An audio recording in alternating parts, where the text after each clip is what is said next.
বগুড়ায় গৃহবধূকে হত্যার পর ডিপ ফ্রিজে রাখার ঘটনা নতুন মোড় নিল। ঘটনার পর র্যাব জানিয়েছিল নিহতের ছেলে সাদ হত্যায় জড়িত। তাকে রিমান্ডে নিয়ে পুলিশ দিয়েছে ভিন্ন তথ্য। বলা হচ্ছে ছেলে নয় বরং বাড়ির ভাড়াটিয়ারা ঘটিয়েছে হত্যাকাণ্ড। গ্রেফতার করা হয়েছে অভিযুক্ত ৩ জনকে। একমাত্র ওয়ালটন এসি দিচ্ছে 1 বছরের রিপ্লেসমেন্ট গ্যারান্টি এবং কম্প্রেসারের 10 বছরের গ্যারান্টি। দুপচাঁচিয়ার জয়পুরপাড়ায় নিজ বাড়িতে হত্যার পর সালমার মরদেহ ডিপ ফ্রিজে রেখে যায় খুনিরা।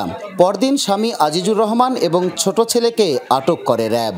তাদের পক্ষ থেকে জানানো হয়, হাত খরচের টাকা না পেয়ে ছোট ছেলেই খুন করেছে নিজের মাকে। ঢুকে তার মাকে পিছন থেকে জাপটে ধরে হচ্ছে নাক এবং মুখ চেপে ধরে, এর ফলে শ্বাসরোধে ভদ্রমহিলা মারা যান। মায়ের হত্যা মামলায় সাদকে রিমান্ডে নেয় পুলিশ। তবে তদন্তের এক পর্যায়ে পুলিশ বলছে হত্যাকাণ্ডের সঙ্গে সাদের জড়িতের প্রমাণ মেলেনি।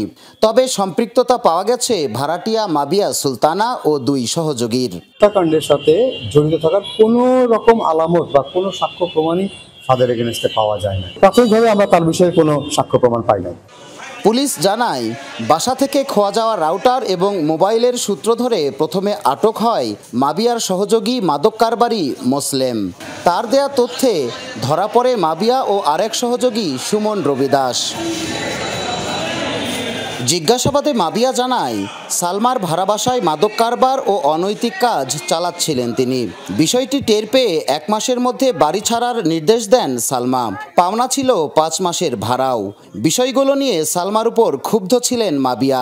এসব কারণেই খুন হন সালমা। তাদের মধ্যে ভয়ের সৃষ্টি শুরু হয়, পাশাপাশি তারা ওই বাসায় নেশা করতো, আর 5 মাসের ভাড়াও বাকি ছিল। এগুলো নিয়ে তাদের মধ্যে একটা পূর্ব শত্রুতার জের তৈরি হয়, আর এই জেরের ফলে তাকে প্রাণটা হয়। হত্যার ঘটনায় পরিবারটি যখন শোকস্তব্ধ, তখন ছেলেকেই হত্যাকারী হিসেবে র্যাবের উপস্থাপনে বিপর্যস্ত স্বজনরা। র্যাব তারা আমাকে জানাজার পরে রাতে আমাকে আমার ছেলেকে নিয়ে যায়। ওখানে মধ্যরাতে মানে আমি পাশে ছিলাম, অনেক টর্চারই তার হয়েছে আর কি। ফ্রেমের ভেতর ঢুকে দেয় মানে হয়তো যেভাবে হয়তো তার স্বীকারোক্তি করছিল জানি না। গ্রেফতারের পর স্বীকারোক্তিমূলক জবানবন্দি দিয়েছে মোসলেম। উদ্ধার করা হয়েছে হত্যায় ব্যবহৃত ভ্যান।